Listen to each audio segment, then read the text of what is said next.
You're not isolated. You go to work. You text people back. You post online. Sometimes you even laugh. But still, you feel alone. Quietly, deeply, persistently alone. It's a kind of loneliness that's hard to explain, because technically, you're not alone. You're surrounded, but inside, feel like a ghost in your own life.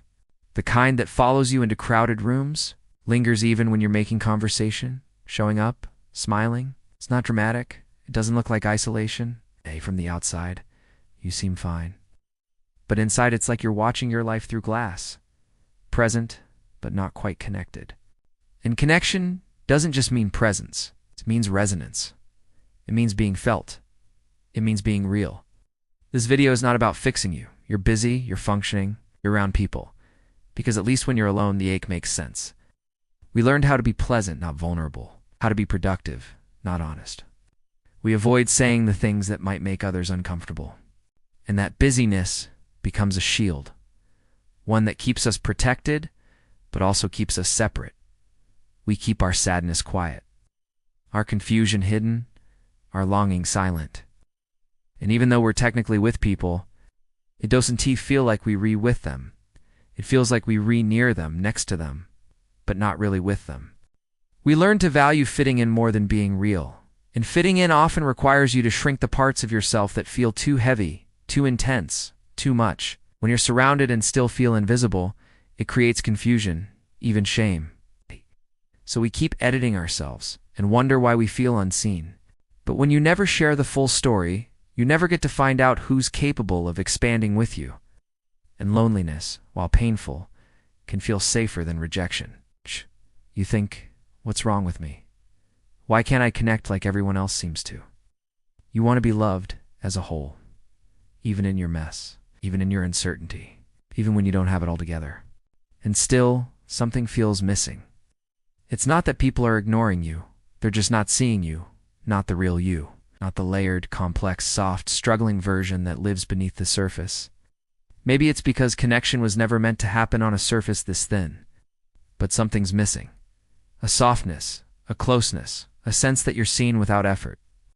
Instead, you feel like you're always performing, always managing how much of yourself is safe to share. It's a version that's convenient. The one who listens more than speaks, who helps more than asks, who stays agreeable even when your heart is breaking, and in doing so you slowly disappear inside your own life. Of needing to be liked more than being known. Of being around people who see your smile, but not your truth. It's the knowing that if you stopped pretending, things might change. That honesty might push people away. So you hold it in. You manage your image.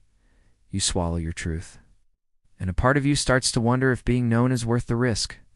It's about naming something you've been carrying in silence, and finally saying, you're not the only one who feels this way. There's a kind of loneliness no one prepares you for. This loneliness is hard to explain because you're doing everything right. Sometimes this kind of loneliness is more painful than being alone. As author Johann Hari once said, loneliness isn't the absence of people, it's the absence of connection. This kind of loneliness is quiet but deep. It's the ache of living on the surface for too long, and sometimes the first step to healing it, simply admitting it's there. That's not weakness. It's a reflection of how our world has taught us to relate, with performance, not presence. We show up polished, we filter what we say, we keep things light, and slowly the space between our inner world and outer expression grows wider. You can be surrounded by people and still feel like no one sees you. It's not that people don't care. It's that most of us were never taught how to truly connect, so we adapt. We show the parts of ourselves that feel safest to show. As psychologist Dr. Thema Bryant puts it, sometimes we hide our loneliness behind our busyness.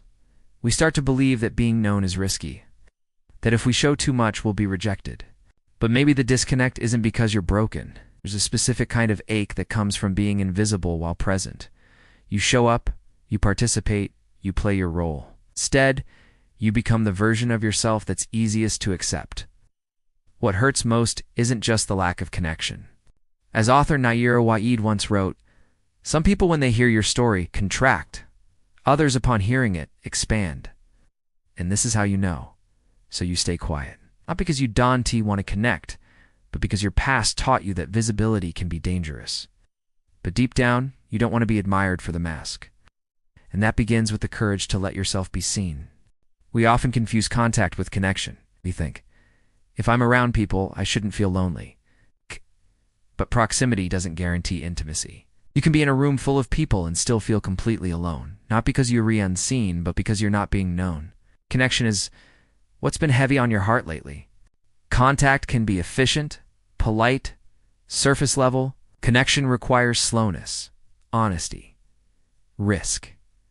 It requires both people to bring something real to the space between them.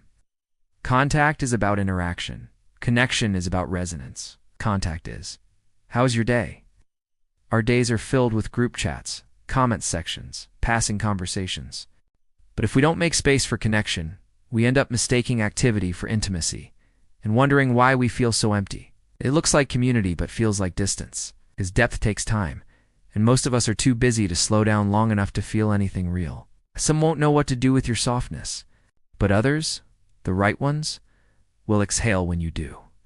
Your courage gives them permission to show up too. It's because very few people know how to sit in silence with your truth. And being seen is not about being dramatic.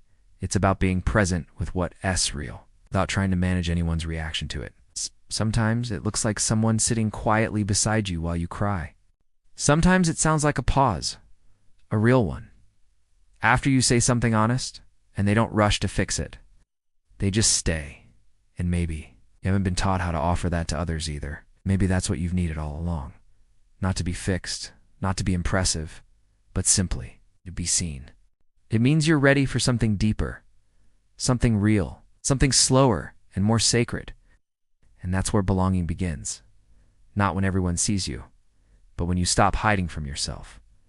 You need a few who can hold you without turning away. You need space where your full self, not just your edited self, is welcome. And sometimes that starts with offering that kind of space to others, asking better questions, listening longer, slowing down enough to actually notice what someone isn't saying, willing to believe that maybe, just maybe, the right people can hold space for the real you. It's about being present when there are no perfect words. It's when someone sees you in your mess, in your doubt, in your silence, and doesn't flinch, doesn't pull away, doesn't need you to clean it up, and choosing just once to say, actually, not really, means allowing small truths to surface, even if your voice trembles. It means showing people the version of you that Ice and Tea curated, the one that's uncertain, tender, searching. And in a world that rewards speed and constant stimulation, we've lost touch with that kind of slowness. As therapist Esther Perel puts it, the quality of our relationships determines the quality of our lives. The polished version, the quiet version, the strong version. But real connection begins when you're willing to risk being real. Sometimes the reason you feel alone isn't because no one's around. Real connection isn't about being perfectly understood.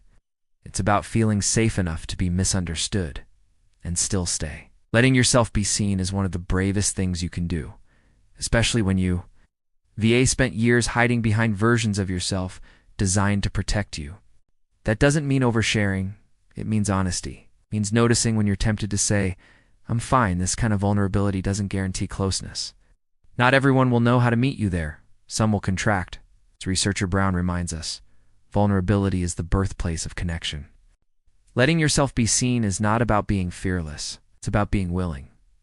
Willing to try. Willing to risk. And even if they can't yet, you can. Real connection doesn't always come with fireworks. It's not always loud, dramatic, or obvious. Connection isn't about knowing all the right things to say. You don't need hundreds of people to see you. Writer David White once said, "The ultimate touchstone of friendship is not improvement, but witness. The privilege of having been seen." If you still feel alone, even with people around you, it doesn't mean something is wrong with you. And that kind of connection may take time. But it begins with a simple, courageous act, being real enough for someone to reach you.